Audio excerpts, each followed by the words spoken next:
சிறகடிக்க ஆசை சீரியலோட upcoming episode என்னன்னு பார்க்கலாம். இங்கே வீட்டுக்கு வந்த முத்து அவர் கொண்டு வந்த கவரிங் நகையை அண்ணாமலை முன்னாடி வச்சு, அப்பா மீனாவோட தங்க நகை எப்படியோ இப்போ கவரிங் நகையாயிருச்சு, இது எல்லாத்துக்குமே காரணம் இந்த மனோஜும் அம்மாவும் தான், எனக்கு சந்தேகமாக இருக்குது அப்படின்னு சொல்ல, முத்து இப்படி சொன்னதை கேட்டு, ஆஹா முத்துவால் இப்போ வசமாக மாட்டிக்கிட்டேனே, உண்மையை சொன்னால் அவ்வளவுதான், பாவம் என்னால் அம்மா வேற அப்பா கிட்ட நல்லா திட்டு வாங்குவாங்க, அதனால அமைதியாக இருந்துட வேண்டியதான் அப்படின்னு நினைக்கிறாரு மனோஜ். உடனே அண்ணாமலை முத்துக்கிட்ட, இது மீனாவோட நகையாச்சே, இதை கவரிங்னு உனக்கு யாருடா சொன்னது அப்படின்னு கேட்க, உடனே முத்து அந்த கடையில் நடந்த எல்லா விஷயத்தையும் வீட்டில் உள்ள எல்லாரும் முன்னாடியும் சொல்கிறாங்க.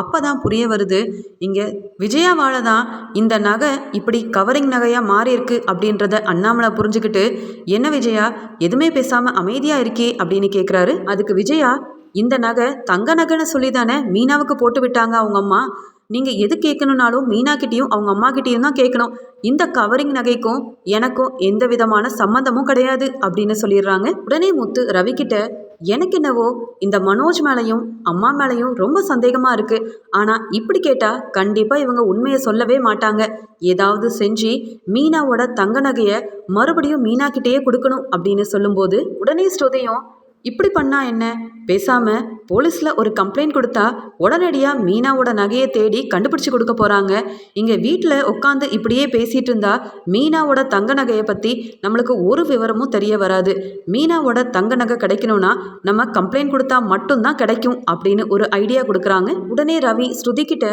அது எப்படி அம்மா கிட்ட வீட்டில் இருந்த மீனா அண்ணியோட நகை எப்படி காணாமல் போனது மட்டும் இல்லாமல் இப்படி கவரிங் நகையாக இருக்கக்கூடும், எனக்கும் முத்து சொன்ன மாதிரியே வீட்டில் உள்ள யாரோ தான் தங்க நகையை எடுத்துட்டு இப்படி கவரிங் நகையை மாற்றி வச்சுருக்காங்கன்னு தோணுது, அதனால் ஸ்ருதி சொன்ன மாதிரியே கம்ப்ளைண்ட் கொடுத்தா கண்டிப்பாக வீட்டில் உள்ள எல்லாரையுமே போலீஸ் வந்து விசாரிப்பாங்க, விசாரித்து யார் அந்த நகையை எடுத்தாங்கன்னு சீக்கிரமாக கண்டுபிடிச்சி கொடுத்துருவாங்க, இப்படியே ஒருத்தரையும் நிற்க வச்சு கேள்விக்கு மேலே கேள்வி கேட்டால் ஸ்ருதி சொன்ன மாதிரி மீனா அண்ணியோட நகை கிடைக்க போகிறதே இல்லை அப்படின்னு ரவியும் இங்கே முத்துக்கிட்டேயும் மீனாக்கிட்டேயும் சொல்கிறாங்க.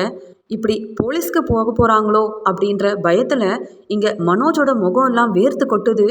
இன்னொரு பக்கம் இங்கே விஜயா, என் பையன் மனோஜுக்கு உதவி செய்ய போய் இப்போ நான் வசமாக மாட்டிக்க போகிறேன் அப்படின்னு பயத்தில் நடுங்கிக்கிட்டே உட்காந்துருக்காங்க.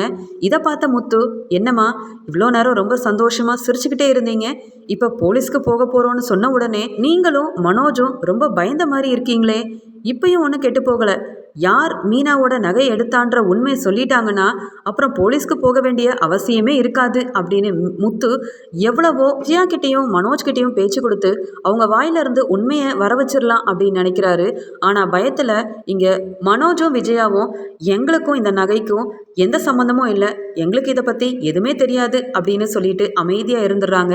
உடனே ரோஹிணி, என்ன முத்து நீங்கள் எப்போ பார்த்தாலும் மனோஜையே சந்தேகப்பட்டுட்டு இருக்கீங்க, மனோஜ் இப்போ பெரிய பிஸ்னஸ்மேன் ஆயிட்டாரு, அவருக்கு பண தேவை இருக்குன்னா அவருக்கு உதவி செய்ய நான் இருக்கும்போது மீனாவோட நகையை எடுத்துட்டு இப்படி கவரிங் நகையை வைக்க வேண்டிய அவசியம் மனோஜுக்கு கிடையாது, எனக்கு மனோஜ் மேலே ஆழமான நம்பிக்கை இருக்குது, நீங்கள் வேணும்னா மீனாவை கூப்பிட்டு போயிட்டு போலீஸ் ஸ்டேஷனில் கம்ப்ளைண்ட் கொடுங்க, வீட்டில் உள்ள யாரோ தான் நகையை எடுத்திருக்காங்கன்னு நீங்கள் சந்தேகப்படுறீங்கல்ல, போலீஸ் வந்து எல்லாத்தையும் விசாரணை பண்ணால் உண்மை என்னன்னு உங்களுக்கும் தெரிய வரும்ல அப்படின்னு சொல்கிறாங்க ரோகிணி. இதெல்லாம் கேட்டுட்டு இருந்த மனோஜ், இந்த ரோகிணி வேற என் மேலே இருக்க நம்பிக்கையில் போலீஸ் கம்ப்ளைண்ட் கொடுக்கலான்னு சொல்கிறா, ஆனால் வீட்டுக்கு போலீஸ் வந்தால் நானே பயத்தில் உண்மை எல்லாத்தையும் உளறிடுவேனே, அப்புறம் முத்து என்னை விட்டு வைக்கவே மாட்டான், வீட்டில் உள்ள எல்லார்கிட்டையும் வசமாக மாட்டிப்பேனே அப்படின்னு சொல்லி கண் கலங்கி போய் நிற்கிறாரு மனோஜ். அண்ணாமலை வீட்டில் உள்ள எல்லார் முன்னாடியும், மனோஜ் ஸ்ருதி சொன்ன மாதிரியே ஒரு கம்ப்ளைண்ட் கொடுத்தா தான் சரி வரும் போல, என் பணம் காணாமல் போச்சு, இப்போ மறுபடியும் மீனாவோட தங்க நகை இப்படி காணாமல் போயிட்டு கவரிங் நகையாக வந்து கிடச்சிருக்கு, இதுக்கெல்லாம் ஒரு முற்றுப்புள்ளி வைக்கணும்னா இங்கே ரவியும் ஸ்ருதியும் சொன்ன மாதிரி ஒரு கம்ப்ளைண்ட் கொடுத்தா மட்டும்தான் முடியும் அப்படின்னு அண்ணாமலை தன்னுடைய முடிவை சொல்கிறாரு. இங்கே மீனா முத்துக்கிட்ட, நானும் கம்ப்ளைண்ட் கொடுக்க தயாராக இருக்கேன்னு சொன்ன உடனே ஸ்ருதி, நீங்கள் எதுக்கும் கவலைப்படாதீங்க மீனா, எப்பயுமே நான் உங்களுக்கு உறுதுணையாக இருப்பேன், போலீஸ் ஸ்டேஷன் போக நீங்கள் கண்டிப்பாக பயப்பட வேண்டாம், உங்களுக்கு துணையாக நான் வரேன் அப்படின்னு சொல்லிட்டு இங்கே முத்து மீனா ஸ்ருதின்னு எல்லாரும் ஒன்று சேர்ந்து வீட்டில் மீனாவோட தங்க நகை காணாமல் போயிடுச்சு, அதுக்கு பதிலாக யாரோ கவரிங் நகையை வச்சுருக்காங்க, அந்த காணாமல் போன மீனாவோட தங்க நகையை எப்படியாவது கண்டுபிடிச்சி கொடுங்க அப்படின்னு சொல்லி கம்ப்ளைண்ட் கொடுக்கறதுக்காக 3 பேரும் சேர்ந்து போலீஸ் ஸ்டேஷனுக்கு போகிறாங்க. இங்கே வீட்டில் இருக்க மனோஜ் மெதுவாக விஜயா கிட்ட, என்னம்மா இது, கண்டிப்பாக மீனாவோட நகை வந்தே ஆகணும்னு போலீஸில் கம்ப்ளைண்ட் கொடுக்க போயிருக்காங்க. வீட்டுக்கு மட்டும் போலீஸ் வந்தா வசமாக மாட்டிப்போமே, என்னம்மா செய்கிறது அப்படின்னு கேட்குறாரு. அதுக்கு விஜயா ரொம்ப கோவமா, இதுக்குடாந்தா மனோஜ் உன்கிட்ட முன்னாடியே சொன்னேன் மீனாவோட நகையை எடுக்க வேண்டான்னு. நீ கேட்டியா? என் பேச்சை கேட்காம கண்டிப்பாக மீனாவோட நகை வேணும், அதை வச்சு 4 லட்ச ரூபா வாங்கினாதான் என் கடன் பிரச்சனையை தீர்க்க முடியும்னு சொல்லி வாங்கிட்டு போனேன். இப்போ பாத்தியா, உன்னால் நானும் எல்லாரும் முன்னாடி அவமானப்பட்டு நிற்க போகிறேன். அதுவும் மீனாவுடைய நகையை வேற வித்துட்ட. நகையை கொடுத்தது நான் தான், உனக்கு உறுதுணையாக இருந்தது நான் தான்னு முத்துவுக்கு தெரிய வந்தா வீட்டில் வந்து என்னெல்லாம் பிரச்சனை பண்ணுவான்னு முத்துவை நினச்சி எனக்கு ரொம்ப பயமாக இருக்குது அப்படின்னு 2 பேரும் பேசிகிட்டு இருக்காங்க. இங்கே போலீஸ்கிட்ட ஸ்ருதி பேச ஆரம்பிக்கிறாங்க. வீட்டில் இருந்த மீனாவோட தங்க நகை காணாமல் போயிடுச்சு. அதை யார் எடுத்தா, இந்த கவரிங் நகையை தங்க நகைக்கு பதிலாக வச்சது யாருன்ற உண்மையை கொஞ்சம் கண்டுபிடிச்சி கொடுங்க சார் அப்படின்னு கம்ப்ளைண்ட் எழுதி கொடுக்குறாங்க. அதுக்கு அந்த போலீஸும் முத்துக்கிட்டையும் மீனாக்கிட்டையும், வீட்டுக்கு வந்த ஆள் நகையை எடுக்கணுன்ற குறிக்கோளில் வீட்டுக்கு வந்திருந்தா கண்டிப்பாக வீட்டில் உள்ள எல்லா நகையும் எடுக்கணும்னு தான் வந்திருப்பாங்க. குறிப்பாக மீனாவோட நகை மட்டும் காணோன்னா வீட்டில் உள்ள யாரோ தான் நகையை எடுத்திருக்காங்க. இந்த உண்மையை கண்டுபிடிக்கிறதுக்கு உங்கள் வீட்டில் இருக்க எல்லாரையும் முதல்ல ஸ்டேஷனுக்கு வர சொல்லுங்க அப்படின்னு சொல்லி கூப்பிடுறாரு. உடனே ஸ்ருதி இங்கே அண்ணாமலைக்கு கால் பண்ணி போலீஸ் சொன்ன எல்லா விஷயத்தையும் அண்ணாமலை கிட்ட சொல்லி உடனடியாக ஸ்டேஷனுக்கு கிளம்பி வர சொல்கிறாங்க. இங்கே அண்ணாமலை விஜயா, ரோஹிணி, மனோஜ்னு எல்லார்கிட்டையும் இந்த விஷயத்த சொல்லி அவங்க எல்லாரையுமே ஸ்டேஷனுக்கு கூப்பிட்டு போகிறாரு. இந்த முத்துவும் மீனாவும் இந்த பிரச்சனையை இப்படியே விட்டுருவாங்கன்னு பார்த்தா கண்டிப்பாக நகை கிடச்சே ஆகணும்னு இப்படியெல்லாம் பண்ணிட்டு இருக்காங்களே அப்படின்னு பயத்தில் இருந்த மனோஜுக்கு முகமெல்லாம் மாறுது. ரொம்ப நடுக்கத்தில் இருக்காரு. இதை பார்த்த ரோஹிணி, என்னாச்சு மனோஜ், நீங்கள் ஏன் பயந்துட்டு இருக்கீங்க? போலீஸ் என்ன கேட்டாலும் நாம் நகையை எடுக்கலை அப்படின்ற உண்மையை சொன்னால் அவங்க எதுவும் செய்ய மாட்டாங்களே, அப்புறம் எதுக்காக இப்படி பயந்துக்கிட்டே வரீங்க? நீங்கள் பெரிய தொழிலதிபராக இருக்கீங்க. போயும் பூ கெட்டி வியாபாரம் பண்ணுற மீனாவோட நகையை நீங்களா எடுப்பீங்க?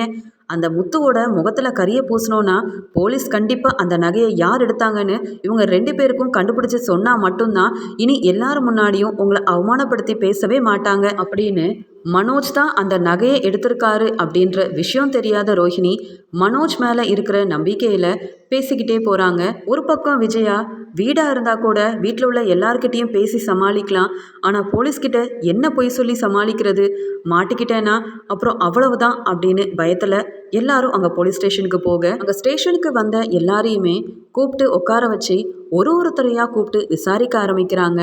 அங்கே அண்ணாமலை, ரவி, ஸ்ருதின்னு எல்லாரும் தெளிவான பதிலை கொடுக்குறாங்க. ஆனால் மனோஜ் அவர் கேட்குற கேள்விக்கு மாற்றி மாற்றி பதில் சொல்லி பயத்தோட நடுங்கிய குரலில் மனோஜ் பேசுகிறத பார்த்து போலீஸ்க்கு நல்லாவே தெரிய வருது. மனோஜ் நம்மக்கிட்ட ஏதோ ஒரு உண்மையை மறைக்கிறாரு, நாம் கேட்ட கேள்விக்கு எல்லாமே இவர் சொல்கிற பதில் எல்லாம் பொய் மாதிரி தான் தெரியுது அப்படின்னு புரிஞ்சுக்கிட்டு கண்டிப்பாக அந்த பொண்ணு மீனாவோட நகையை எடுத்தது இந்த மனோஜாக தான் இருக்கும் அப்படின்னு கண்டுபிடிக்கிறாரு போலீஸ். போலீஸ் அங்கேருந்த எல்லாரும் முன்னாடியும் நேரடியாக மனோஜ்கிட்ட, நீங்கள் இப்போவே என்கிட்ட உண்மையை சொல்லிட்டீங்கன்னா எந்த பிரச்சனையும் வராது, ஆனால் மீண்டும் மீண்டும் உண்மையை மறைச்சி பொய் சொல்லணும்னு நினச்சிங்கன்னா அப்புறம் நாங்கள் விசாரிக்கிற விதத்தில் விசாரித்தோன்னா நீங்களும் தாங்க மாட்டீங்க, அதனால் தயவு செஞ்சு உண்மையை சொல்லிடுங்க அப்படின்னு கேட்ட உடனே மனோஜ் ரொம்பவே பயந்து போயிடுறாரு. இதுக்கு மேலேயும் நம்ம உண்மையை மறைச்சா அவ்வளவுதான், போலீஸ்கிட்ட நல்லா வாங்கிக்கிட்ட வேண்டியதாக போயிடும் அப்படின்னு சொல்லிட்டு இங்கே மனோஜ் அங்கே அவருடைய கடையில் நடந்த எல்லா விஷயத்தையும் போலீஸ்கிட்ட சொல்லி, ஏற்கனவே அந்த ஆளுங்களை பற்றி நான் கூட போலீஸ் ஸ்டேஷனில் வந்து கம்ப்ளைண்ட் கொடுத்தேன் சார், என்ன உங்களுக்கு ஞாபகம் இருக்கா? ஆனால் எனக்கு பெரிய பணத்தேவை ஒன்று வந்தது, என்கிட்ட சரியான பணம் இல்லாததுனால எங்கள் அம்மாவோட உதவியோட தான் எங்கள் அம்மா பீரோவில் இருந்த மீனாவோட நகையை எடுத்து அந்த நகையவும் நான் விற்றுட்டேன். அந்த நகை மூலமாக எனக்கு 4 லட்ச ரூபா பணம் கிடச்சிது. அந்த பணத்தை வச்சு தான் என் கடன் எல்லாத்தையுமே அடைச்சேன். நான் செஞ்சது பெரிய தப்பு தான் சார், என்னை தயவு செஞ்சு மன்னிச்சிருங்க. வீட்டில் உள்ளவங்களோட நகை தானே அப்படின்னு கேட்காம கொள்ளாமல் நகையை விற்றது என்னோட பெரிய தப்பு தான். ஆனால் இவ்வளோ பெரிய பிரச்சனை வரும்னு நான் எதிர்பார்க்கவே இல்லை. மீனா முத்துவுக்கு நான் நகை விற்ற விஷயம் தெரியாதுன்னு நினச்சேன். ஆனால் எங்கள் பாட்டியோட பிறந்தநாள் வந்ததுனால தான் இங்கே மறுபடியும் மீனா கிட்ட அந்த நகை போய் இப்போ அந்த நகை கவரிங் நகை அப்படின்றத முத்துவும் கண்டுபிடிச்சிட்டான். மீனாவோட நகையை எடுத்து கொண்டு போய் விற்றது நான் தான், தயவு செஞ்சு என்னை மன்னிச்சிருங்க சார் அப்படின்னு அழுக ஆரம்பிக்கிறாரு மனோஜ். பயத்தில் உண்மையை ஒத்துக்கிட்ட மனோஜை பார்த்து விஜயா ரொம்பவே தலகுனிஞ்சு போய் நிற்கிறாங்க.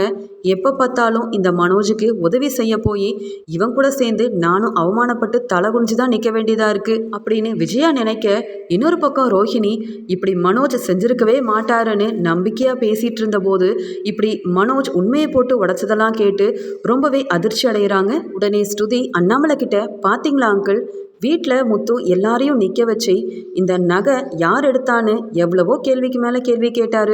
இங்கே மனோஜும் விஜயா ஆண்டியும் வாயை திறக்கவே இல்லை. போலீஸில் வந்து கம்ப்ளைண்ட் கொடுத்த 10வது நிமிஷமே மனோஜ் பயத்தில் எல்லா உண்மையும் உளறிட்டாரு. பார்த்தீங்களா? எனக்கு தெரிஞ்சு ரோஹிணியோட ஹஸ்பண்ட் மனோஜ் திருந்தவே மாட்டார் போல. ஏற்கனவே உங்கள் பணத்தையும் தொலைச்சாரு. இப்போ எவ்வளோ தைரியமாக யார்கிட்டையும் சொல்லாமல் யாருக்கும் தெரியாமல் மீனாவோட நகையை வேற விற்றுருக்காரு. மனோஜெல்லாம் சும்மா விடவே கூடாது அப்படின்னு கோவத்தில் மனோஜை திட்ட ஆரம்பிக்கிறாங்க ஸ்ருதி. இங்கே மனோஜ் ரொம்ப அழுதுகிட்டே அண்ணாமலை கிட்டேயும் இங்கே முத்து மீனா கிட்டேயும் மன்னிப்பு கேட்டு, தயவு செஞ்சு என்னை வீட்டுக்கு கூப்பிட்டு போங்க, எனக்கு போலீஸ் ஸ்டேஷனில் இருக்க ரொம்ப பயமாக இருக்குது, அதான் நான் உண்மையை சொல்லிட்டேன்ல, நான் தான் நகையை எடுத்தேன்னு, எப்படியாவது சம்பாதிச்சு சீக்கிரமாக அந்த 4 லட்ச ரூபா பணத்தையும் கொடுத்துட்றேன், ஆனால் முத்து முதல்ல என்னை வீட்டுக்கு கூப்பிட்டு போடா அப்படின்னு சொல்லி அழுதபடி சொல்கிறாரு மனோஜ். மனோஜ் பேசுகிற எல்லாத்தையுமே ரொம்ப பொறுமையாக கேட்டுட்டு இருந்த போலீஸ் ரொம்ப கோவமாக மனோஜ் கிட்ட, பெரிய பிஸ்னஸ் செஞ்சிட்ருக்கேன், பெரிய ஷாப்போட ஓனராக இருக்கேன்னு எப்போ பார்த்தாலும் வாயில் சொல்லிக்கிட்டே இருக்கீங்கல்ல, அப்படி இருக்கும்போது வீட்டில் இருக்க பணத்தை எடுக்கிறது, அடுத்தவங்களோட நகையை எடுக்கிறதுன்னு இப்படிப்பட்ட செயலை செய்கிற உங்களுக்கு அசிங்கமாக இல்லையா? யாருக்கும் தெரியாமல் நகையை எடுத்த நீங்கள் உங்கள் தம்பி முத்துக்கிட்டேயும் அந்த பொண்ணு மீனாக்கிட்டேயும் வீட்டில் வச்சே மன்னிப்பு கேட்டு உண்மையை ஒத்துட்டு இருந்தீங்கன்னா நீங்கள் போலீஸ் ஸ்டேஷன் வரைக்கும் வர வேண்டிய அவசியமே இருந்திருக்காதே. உங்களெல்லாம் நம்பி வீட்டில் எந்த பொருளையும் வைக்க முடியாது போலையே அப்படின்னு கோவத்தில் இருந்த போலீஸ் மனோஜை பிடிச்சி வெளுத்து வாங்கிட்டு இருக்காரு. இதை பார்த்த ரோஹிணி, சார் தயவு செஞ்சு விடுங்க சார், அவருக்காக நான் மன்னிப்பு கேட்குறேன், இன்னொரு தடவை என் ஹஸ்பண்ட் மனோஜ் இப்படி செய்யாமல் நான் பார்த்துக்கிறேன் அப்படின்னு சொல்லிட்டு, என்ன மீனா நீங்கள் பார்த்துக்கிட்டே இருக்கீங்க, பாவம் மனோஜ் அழுதுகிட்டே இருக்கிறது உங்களுக்கு புரியலையா? அதான் அவர் தான் பண தேவைக்காக நகை எடுத்ததா ஒத்துக்கிட்டார்ல, இப்போ நீங்கள் கொடுத்த கம்ப்ளைண்ட்டை வாபஸ் வாங்கிடலாமே அப்படின்னு சொல்கிறாங்க. அதுக்கு மீனா, நான் எதுக்குங்க அப்படி செய்யணும், வீட்டில் இருக்கும்போது என்னவோ என் புருஷன் ரொம்ப தங்கமானவர்னு தலையில் தூக்கி வச்சு பேசி என்ன எவ்வளவோ அவமானப்படுத்தியில் பேசுகிறீங்க, நான் கம்ப்ளைண்ட் வாபஸ் வாங்கவே முடியாது அப்படின்னு மீனா ரொம்ப கராராக சொல்ல, இங்கே போலீஸ்கிட்ட மனோஜ் வசமாக சிக்கினது மட்டும் இல்லாமல் போலீஸ் மனோஜை வெளுத்து வாங்கிட்டு இருக்காங்க. இதை பார்த்து ஒன்றுமே பண்ண முடியாமல் விஜயா ஓரமாக நின்று கண்கலங்கி தேம்பி தேம்பி அழுதுகிட்டே இருக்காங்க. இப்படி மனோஜும் விஜயாவும் மாட்டிக்கிட்டது சரிதான் நீங்கள் நினச்சிங்கன்னா மறக்காமல் இந்த வீடியோக்கு ஒரு லைக் தட்டிட்டு நம்ம சேனலையும் மறக்காமல் சப்ஸ்கிரைப் பண்ணிக்கோங்க.